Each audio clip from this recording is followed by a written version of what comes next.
Webcams can be very expensive, with the Logitech C922 currently costing just shy of £205 on Amazon. We can go completely to the other end of the scale and get a 1080p one from eBay, with sellers from China listing them for just under £6 including postage. We've gone for a cheaper version of webcam, and we've picked up a Larmtek W3, which has cost £28.89. In the box you will receive an instruction manual, a privacy cover, and the webcam itself.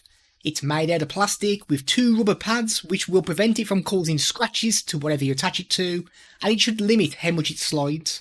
An inbuilt stereo microphone is available on the front, and indicator lights to show that the camera is active.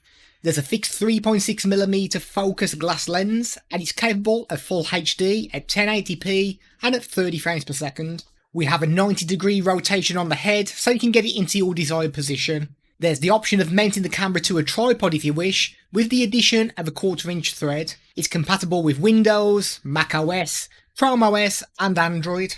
The privacy cover is optional, and if you want to use it, you will need to peel the sticky tape from the back and stick it onto the front of the camera. We found that it's best to have the cap so it opens and lifts upwards, as if you have it on the side, it's going to start blocking the lights and it'll look a little bit messy. It's completely plug and play, meaning that there's no need for drivers. Plug it into your computer, give it a minute or so for your operating system to detect it, and away you go. We'll begin by showing you the inbuilt camera on our Dell G7 laptop, as this will give you an idea of the difference you can expect from using a standalone webcam. Our first test will be in a room in complete darkness. The inbuilt camera has a maximum resolution of 720p, and the picture looks quite grainy, but it does generate some light to the image, so at least you can see what's going on.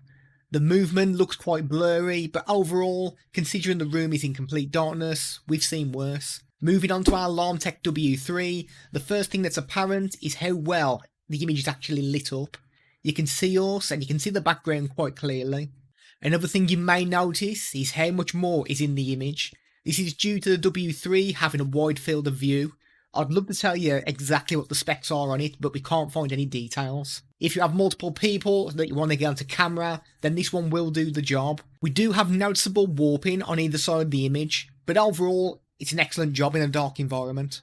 And now we compare that to a higher end camera in the Logitech C922.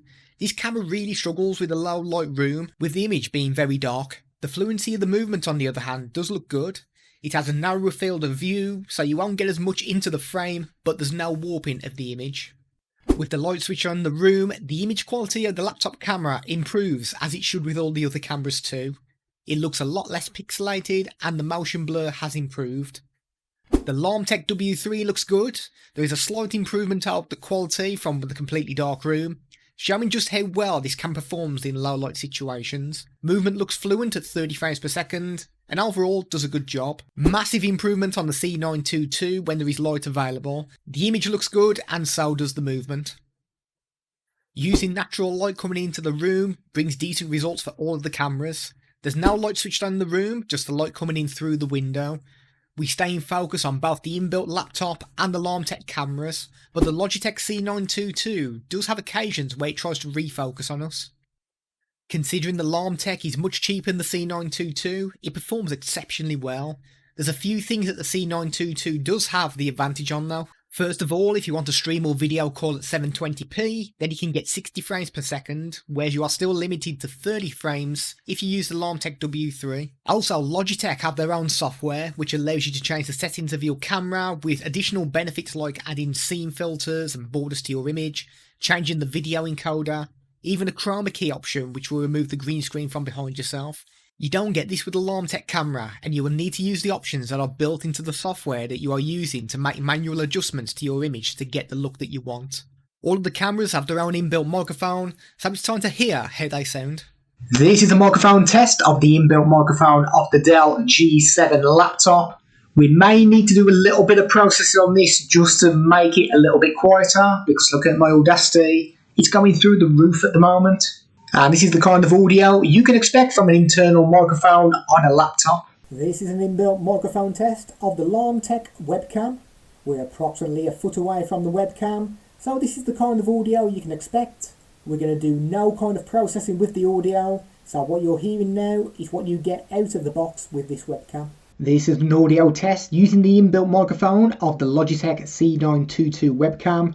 We've got nothing at all in the background, so the room is completely silent. So this is the kind of audio you can expect from the Logitech C922. Remember, if you are using yourself a webcam, lighting is key, so make sure you get yourself some good lighting, and pretty much any webcam will look a lot better. If you're interested in purchasing this webcam or you need any more information about it, all the stuff is in the description down below.